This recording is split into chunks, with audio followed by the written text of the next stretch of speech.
So that needs to be understood. You know what I'm saying? That there's a Christian relationship to Passover, but has been lost by the majority of our so-called Orthodox and Christian and various denominations named and divided brothers and sisters.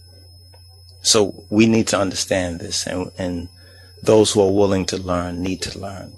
But let's just move forward. The name Pesach is also said to have been picked up from the fact that it was the name of the sacrificial lamb. The lamb itself, in the Hebrew, the Hebraist history and tradition, was called the Pesach, the Fasika, that was made in the temple on this holy day long before Exodus.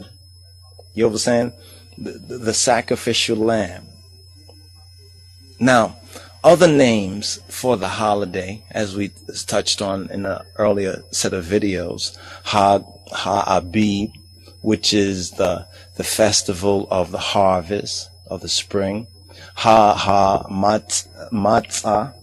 Now it's very interesting too, because the one that Jews don't keep one of these three holy feasts. Instead, they replace it by another one. You know what I'm saying? Is YOM HA-BIKKURIM. See, YOM HA-BIKKURIM actually corresponds to resurrection. So you understand what's happened? The Jews keep the first two of these three.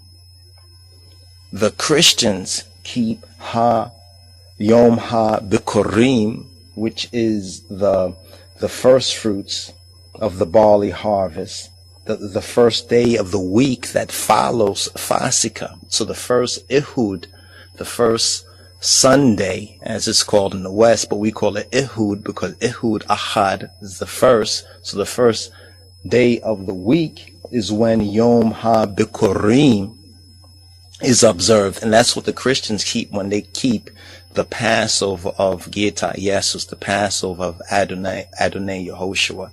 But modern day Jews keep two of the three, but don't keep the third, and that is YOM HA-BIKKURIM. And this is very important, but we'll touch on this a little bit further on. Now, this particular holy day, this particular Chag, is observed for 8 days.